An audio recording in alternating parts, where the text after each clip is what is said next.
Welcome to the MTBR 650b Roundup. What is it? 650b, otherwise known as 27.5, is the latest wheel size. It's that middle wheel size between 26er and 29er. It's not quite halfway, it's 40% of the way through. Why is it important? A couple years back, people found out that big wheels are good. They're better in many respects. They're better than 26ers in terms of rolling resistance, speed, bump rolling ability, traction, braking. Just in a lot of senses, it's better. Problem is, it's not so good. It's not better in some key aspects. When you get high travel bikes, they're not as fun. They're not as flickable. They're not as easy to jump or maneuver in midair. And they produce problems in the geometries of bikes because the wheels are so big, and in high travel bikes the tires are so big. It was just a lot of space that these wheels needed. So 650b is here.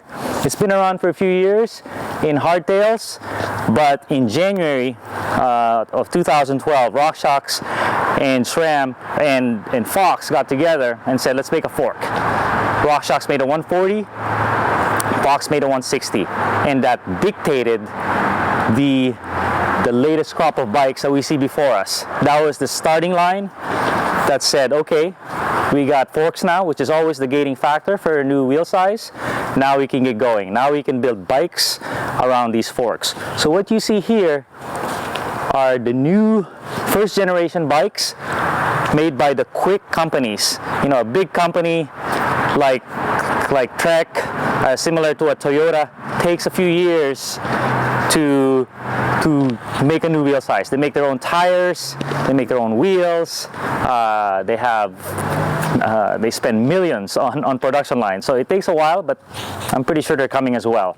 So these are for the quick. So what we found out with these bikes is they're all fairly similar because they all use the same suspension. 160 millimeter Fox forks, 34 millimeter stanchions. These are big boy forks. These are the downhill bikes of 5-6 years ago, and they also use the latest rear shock, the Fox Kashima CTD rear shock.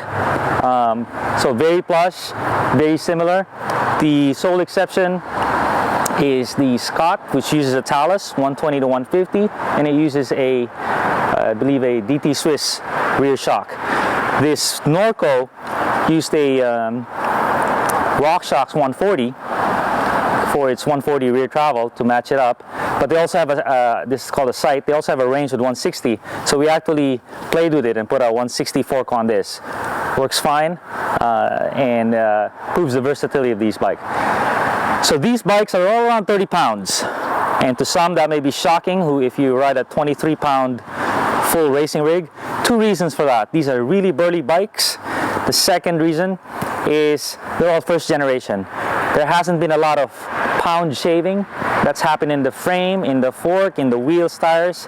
All that will happen in a few years, except for that TRC, which is a conversion. So could drop 2 to 3 pounds, but first generation, they overbuild it just to make sure it's suitable to the task. The other thing is they're expensive. If you have $2,000, you want to jump on the new wheel size, you might be SOL. It's just latest generation always commands the dollars, and they trickle that down. It's like XTR basically. They trickle that down to XT and SLX in a couple years. The other problem is availability. The demand for these bikes is going to be so high that consumer just doesn't have a lot of room to negotiate. So it's going to cost you. If you want to play with the leading edge, it's going to be a little heavier. But man, we got a story to tell you. These things are fun. Part of the reason they're fun is they are the latest generation all mountain bike. They all have, most of these bikes are spec stock. Shimano XT, beautiful brakes these days. Most of them have it. They all have 30-inch handlebars, 50 millimeter stems. They all have these fan-dangled dropping posts, except for the Scott, but they all either come with it or they're all ready for it with cable routing. Direct mount front derailleurs. These are cool. If you haven't bought a mountain bike in a while, these are awesome. You know, it's hard to shift in the front, even with a 2x10, which is actually better. That's because your mount is flexing all the time. A direct mount stiffens that up. All these bikes have through axles now. We finally standardized on a through axle that's stiffer, measurably stiffer, and standard. It's not a one-off, so you can have you're able to switch wheels now from one to the other. So through axle, and obviously tapered steer, 15 mil front fork. So all these innovations in all these bikes make for a better bike, even if the wheel size was the same. But with the new wheel size, you really have a very capable all-mountain bike. What's an all-mountain bike? You should know. But it's usually a 6-inch travel bike that can go downhill with confidence, be fun, jumps, drops, but when it's time to go up the hill, should have no problem as well.